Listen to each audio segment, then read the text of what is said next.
தலைவர்கள் 1000 பேர் வரலாம் போகலாம்.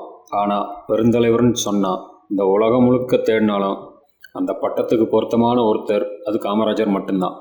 காமராஜரே, கல்வியின் கடவுளே, மக்களுக்காக வாழ்ந்த பச்சை தமிழரே, பசித்த குழந்தைக்கு சோறு போட்டு படிக்க வாய்ப்பு தந்த கர்ம வீரரே, விருதுநகரிலே பிறந்த ரத்தினமே, அணைகளை கட்டினாய், துணை யாரும் இல்லை, பள்ளிகளை கட்டி படிக்க வைத்தாய், படிக்காத மேதை என்று பட்டம் பெற்றாய், ஏற்றத்தாழ்வு நீக்கி சீருடை தந்தாய், மாணவர்களுக்காக முழுமையாய் உழைத்தாய், தொழில் வளர்ச்சி உச்சம் தொட வைத்தாய், துறவி போல் வாழ்ந்தாய், பொன் பொருள் நாடவில்லை, பதவியை தேடி போகவில்லை, நாடே பெருமை கொள்ளும், உன் பேர் சொல்லும், மக்கள் தொண்டை உயிர் மூச்சாய் கொண்டாய், சுதந்திரம் கிடைக்க இளமையை சிறையிலேயே கடந்தாய், தாயின் மறைவுக்கு கூட கண்ணீர் சிந்தவில்லை, தமிழக மக்கள் மதுவுக்கு அடிமையான போது கண்ணீர் சிந்தினாய், பாடுபட்டு வாங்கிய சுதந்திரம் பாழாய் போனதே என்று நீ சொன்ன கடைசி வார்த்தை விளக்கை அணைத்துவிட்டு போ.